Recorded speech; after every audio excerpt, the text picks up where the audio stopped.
Assalamualaikum warahmatullahi wabarakatuh. Waalaikumsalam warahmatullahi wabarakatuh. Saudara-saudaraku sebangsa dan setanah air, dulur-dulurku, tretan semuanya. Kesempatan kali ini saya akan ngobrol tentang pentingnya UMKM di Indonesia. Dan saya telah mengundang Bapak Pratikto yang dipanggil biasanya Batik. Beliaunya adalah tokoh masyarakat, penggiat koperasi, penggiat UMKM, juga seorang seniman dan budayawan. Malam Batik. Malam. Ya. Batik, mengenai UMKM, ya pelaku-pelaku usaha di Indonesia, Ya. itu kan sangat berperan penting. Di data ini UMKM merupakan pilar utama perekonomian nasional yang menyumbang hingga 61% terhadap produk domestik bruto. Ya. Serta juga menyerap hampir 97% tenaga kerja. Jadi UMKM ini mengurangi kemiskinan dan meningkatkan kesejahteraan masyarakat dan juga mendorong pemerataan ekonomi di Indonesia. Nah, ini banyak berbagai produk UMKM, ada jamu, minuman berbagai jamu, dan ada kerupuk, ini juga kerupuk, dan banyak produk-produk lainnya ya. Ada kerajinan seperti ini, ya ada kerajinan kayu seperti ini juga. Dan ini luar biasa karya-karya dari anak bangsa Indonesia. Ya. Kalau pendapat panjenengan gimana ini, Pak? Produk-produk UMKM di Indonesia ini sangat bagus. Kalau saya bagus, produk bagus, kualitas bagus. Cuman sekarang ini yang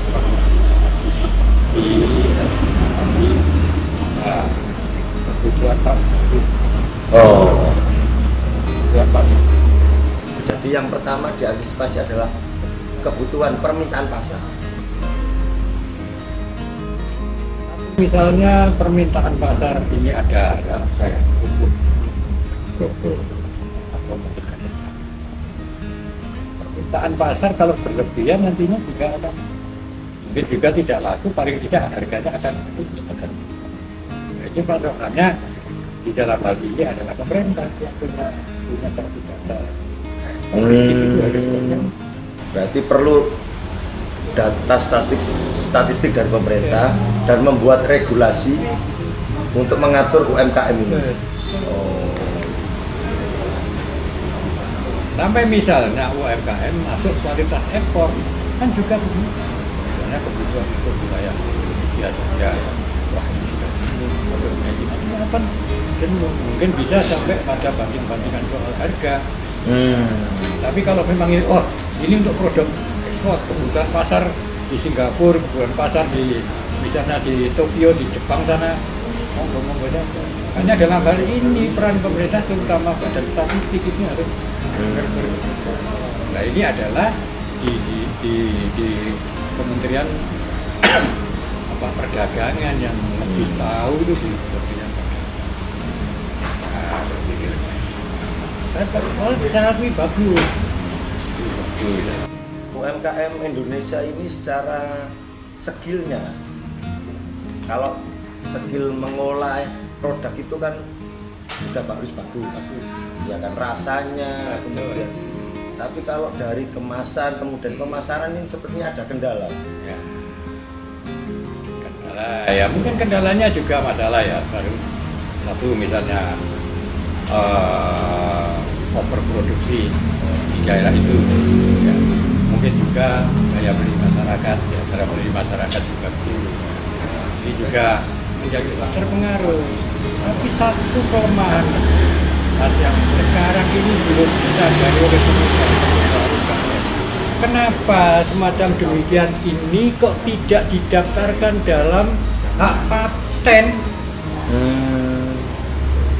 Kalau sudah punya hak paten harus sendiri, orang meniru Sudah nggak bisa. ya tidak bisa. Apalagi yang telanjangan begini, gampang ditiru di sana. tapi kalau sudah ada hasilnya nomornya ini, pakaiannya nomornya ini, tidak akan. Makanya ini satu kelemahan kita produknya kelemahan kita. belum ada merek yang bagus. Ini menjadi satu pemikiran daripada para pengusaha dan nah, nanti misalnya masalah KT nanti kan mungkin bisa perdagangan setempat kan bisa memfasilitasi. Bagus produknya itu. Iya. Tapi kalau karena setelah masuk di pasar mungkin juga akan ditiru oleh yang lain yang hampir sama dunia. Ya, apalagi semacam begini tidak ada labelnya itu kan gampang gitu. Kalau saya melihat di lapangan Batik, itu permodalan untuk UMKM, pelaku usaha kecil, mikro, itu kan sudah gencar dari pemerintah mengucurkan kredit usaha rakyat pun.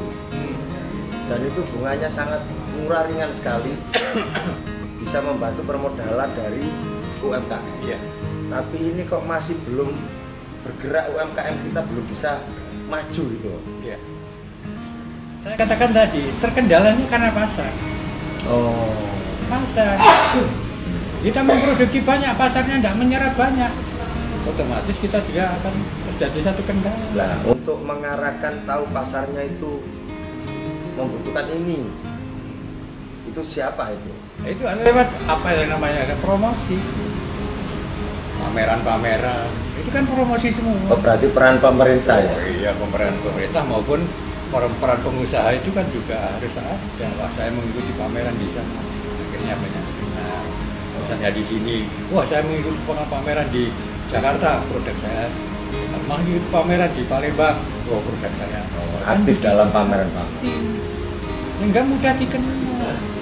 Gitu. Jadi ini produk apa itu sistem pemasarannya itu udah.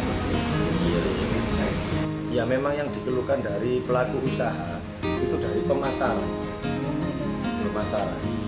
Mereka untuk memproduksi sebetulnya sudah mampu, kualitasnya bagus. Tapi saat dilempar di pasaran, itu yang beli cuma sedikit.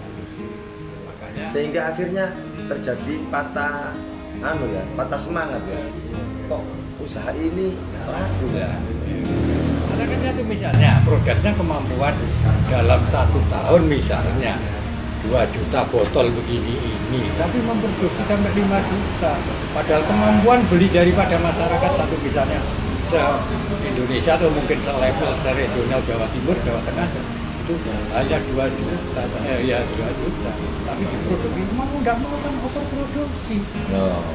Kan juga makanya di dalam hal ini peran daripada monitoring di daerah dalam arti mengetahui harga pasar, mengetahui kebutuhan pasar, harus tahu masing-masing pengusaha harus tahu. Nggak bisa misalnya tanpa diketahui itu. Iya, betul. Lihat tadi. Sehingga produk ini bisa survive, bisa pengusahanya itu bertahan, bahkan bisa maju lagi. Levelnya bisa naik lagi ke pengusaha menengah. Makanya dalam hal ini apa itu fungsi daripada marketing sangat menyulitkan. Kalau kita melihat produk-produk kita sebetulnya ya luar biasa ya, ada jamu, ada kerupuk, ada kerajinan seperti ini. Bahkan ini batik songkok dari Kota Lamongan. Ini harganya cuma produksinya sekitar 25.000 sampai 30.000. Iya. Kalau ada bordirnya gini cuma 30.000 sampai 35.000 sesuai tingkat kesulitan bordir. Ini bisa ya masyarakat Lamongan ada beberapa desa ini produksi songkok dijual ke berbagai daerah nasional. Itu bisa mesejahterakan masyarakat desanya. Dan dikirim itu dijual di toko-toko daerah lain, kota lain sudah nyampe 50 ribuan. Luar biasa. Ini contoh dari produk dari Lamongan. Nah, ini ada contoh dari rokok Madura bercukai. Nah, rokok Madura ini bercukai, harganya cuma 7.000 ternyata, nggak sampai 10.000. Iya. Nah, ini juga lagi tren ya. produk-produk rokok Madura ini bisa nasional, bahkan ini dipasarkan di luar negeri. Jadi produk-produk UMKM Indonesia sebetulnya ya bisa menembus pasar internasional ya. Baik, kita nikmati kopi spesial. Iya, ini racikan dari UMKM juga. Ya, ini kopi dan juga diramu dengan rempah-rempah. Ada yang kopi kejantanan juga ada, Pak. Iya.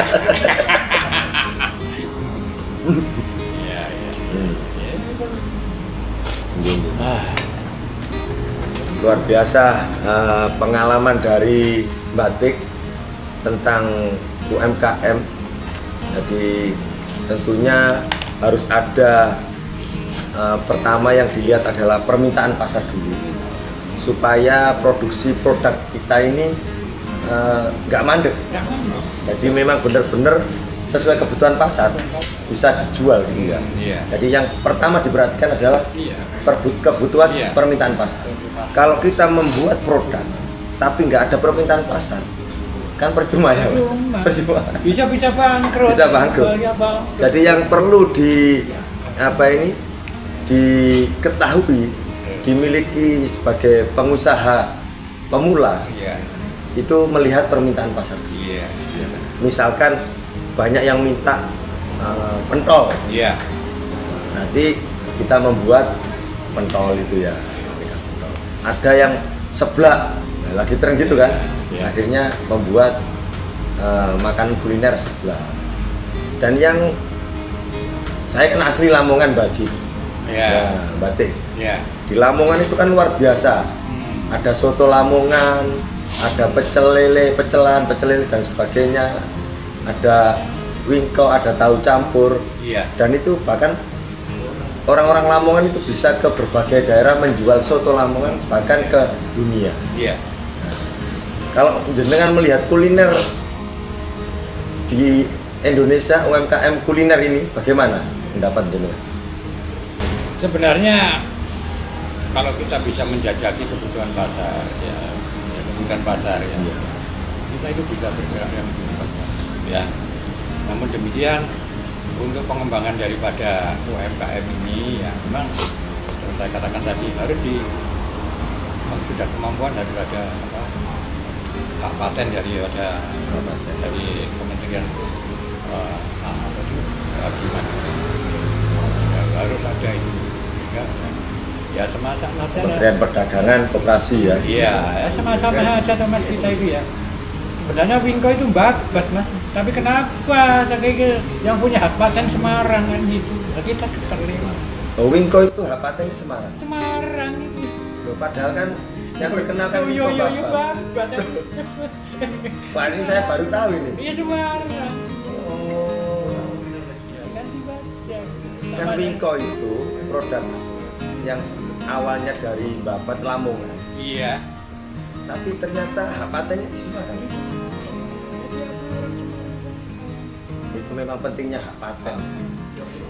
Tapi syukurnya soto Lamongan ini sudah dipatenkan ya, soto Lamongan.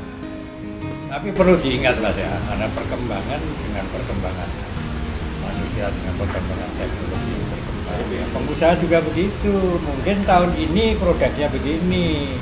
Ya. Kita harus melihat 2, 3, 4 tahun ini pasti akan lanjut dengan perkembangan waktu ini kan ada perubahan terus ya.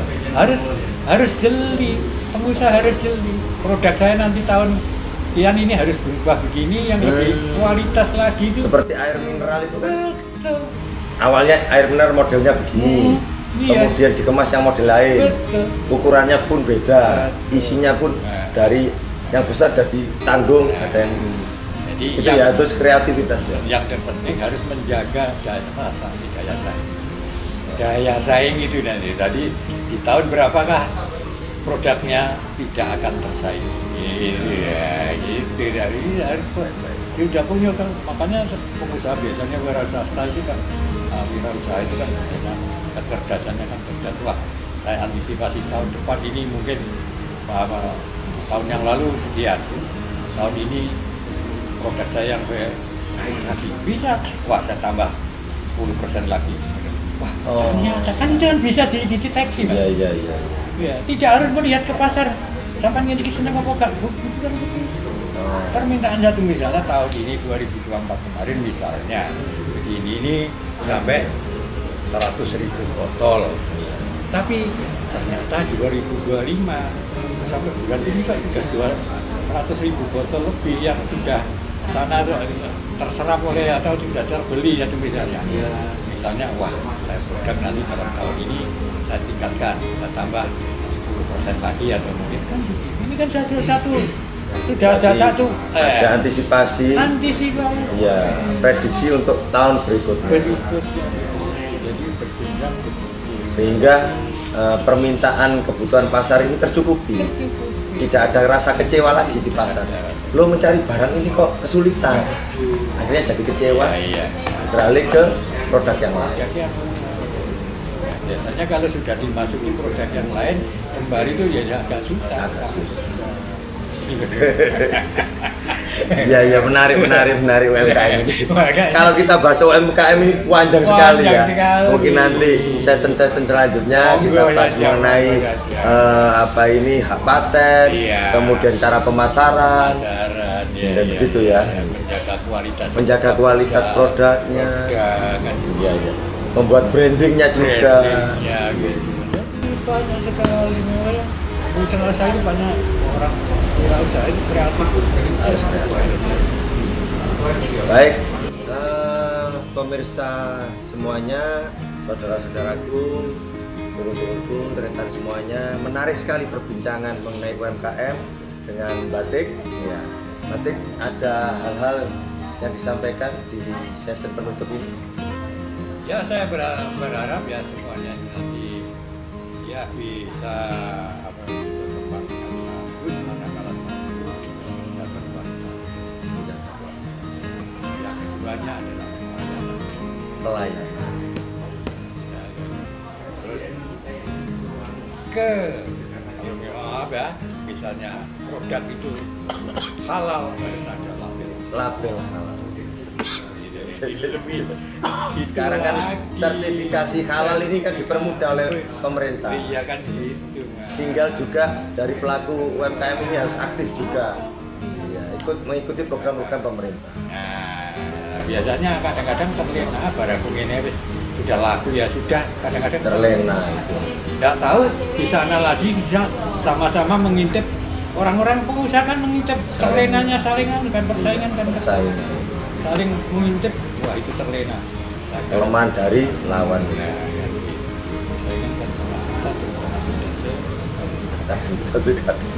Makanya di dalam ini kalau perlu produk begini ini ya, satu misalnya di dalam satu kota ini ada produk begini, harus ada kerjasama. Dalam arti kerjasama ini, pasarku tak ke sini, pasar sampean ke sana. Mapping pasar. Jadi nanti tidak satu kota, misalnya kota A ini produknya masuk di situ, waduh persaingan tidak sehat. Nah, misalnya produk A ini larinya ke sana, larinya ke Indonesia Timur, ini larinya ke Indonesia Barat, gitu.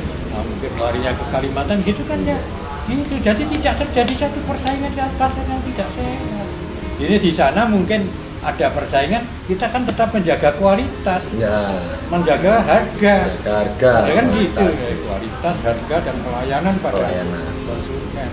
Nantinya akan tetap eksis kita itu, tidak banting-bantingan atau persaingan di daerah yang terjadi persaingan tidak sehat, akhirnya kan merugikan pelaku usaha sendiri. Ini harus benar-benar ada kerjasama. Pasar itu di sana ya, sama juga. Kenapa sih begitu saja, kan enak, itu enak.